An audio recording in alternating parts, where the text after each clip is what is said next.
Hey everyone, and welcome back. We're doing another deep dive today. That's right. Getting you smart fast on things happening out there and why they might matter right here. Exactly. Especially for those of you in Deer Park, LaPorte, and Pasadena, we know your time's valuable. So let's jump right in. Today, we're digging into the No Agenda newsletter from April 26, 2025. Yeah, it was a pretty packed edition. Lots of different stuff, political news, some very weird internet things. Our goal, as always, is to pull out the key bits, see what's going on, and, connect the dots, maybe even see how it touches things locally. Okay, so first up, something that definitely caught my eye. Oh, yeah. What's that? The newsletter highlights the DOJ and the FBI arresting 2 judges. Right. That's pretty major news.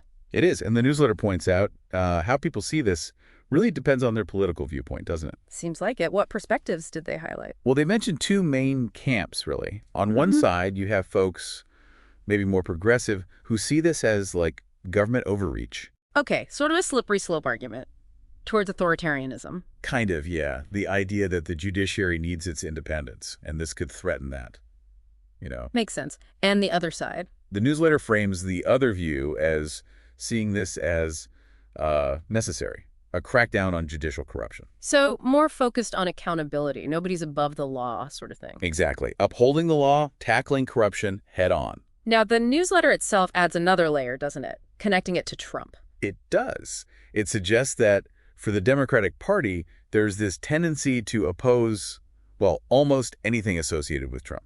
Okay. And how does that fit in here? The newsletter argues that this kind of automatic opposition, even when it's about fighting potential corruption, ends up creating a certain public image. Right, I remember reading that. They claim it makes Democrats look... What was the phrase? Pro-crimes, pro-illegal immigrant, and now pro-corrupt judges. It's a strong claim. Definitely a pointed argument about maybe unintended consequences of that strategy. It is. And they even speculate about where this could lead politically, long term. Oh, yeah, the AOC prediction. They said this whole dynamic could somehow make Alexandria Ocasio-Cortez a presidential contender. Which they themselves immediately called ludicrous. Ludicrous, yeah. That's quite a jump. It's a big leap, absolutely. But it stems from their analysis of the current political mood. This very strong anti-Trump focus, potentially opening doors elsewhere. Makes you think. Okay, let's totally switch gears now, because the newsletter also covered something, well, bizarre. Oh, the Caroline Leavitt stuff. Yes, these YouTube videos. Fake stories about the White House press secretary. Right. Just completely fabricated, elaborate narratives. The first question is just, why? Why bother? And they're not just quick clips either. The newsletter mentions one claiming she won an $800 million lawsuit against ABC and The View. Which never happened. It's pure fiction.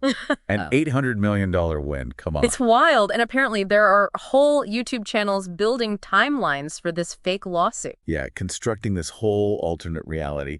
And what's kind of scary, the newsletter says some AI systems are actually picking this up. Seriously, reporting it as fact. Apparently so. Which really shows you how hard it can be to sort fact from fiction online these days. So what's the theory? Why create these elaborate hoaxes? The newsletter had an idea, right? A reverse smear. Yeah, that's their term, a reverse smear. It's an interesting concept. How does that work? The idea is you paint someone in this ridiculously glowing, almost unbelievable light, make them seem like a superhero. Okay. And by doing that, you actually make them seem less credible because it's so over the top. Huh. So in this case, making Leavitt out to be some kind of legal genius, as the newsletter put it. Exactly. Which, as they point out, she isn't. They say she's capable as press secretary, sure. But not some sort of budding Clarence Darrow. That was the quote. Right. So it leaves you with the big questions. Why these fakes? And why her specifically? It's perplexing. And there was another example, too, wasn't there? Something about the Supreme Court. Yeah, a totally made-up debate involving her at the Supreme Court. Just invented. And the weirdest part. The comments. The newsletter noted that lots of people commenting seemed to just believe it. Even if there was some tiny disclaimer buried somewhere saying it was fiction. Wow, people just not checking or not wanting to check? Maybe a bit of both. It shows how easily this stuff can spread if people aren't, thinking critically. Okay, so let's bring this closer to home. If you're listening in Deer Park or LaPorte or Pasadena, you might think, national politics, weird YouTube hoaxes. What's that got to do with me? And that's a fair question. Yeah. But these things do ripple outwards, don't they? How so? Well, take the judge arrests. Those differing views, government overreach versus fighting corruption. You could easily hear echoes of that in local discussions. Right, talking about local issues, maybe trust in institutions, that kind of thing. The national conversation shapes the local one. Absolutely. Understanding those broader narratives, like the ones the newsletter outlined, can help you navigate those local conversations maybe a bit better. And the hoax stuff, the Caroline Leavitt videos. Even if it's about a national figure, it feeds into a general feeling of, well, distrust.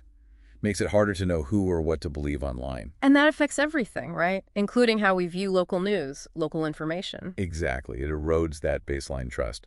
So for us here in Southeast Houston, it really underscores the need to be, well, careful consumers of information. Asking those basic questions. Who's telling me this? Why might they be telling me this?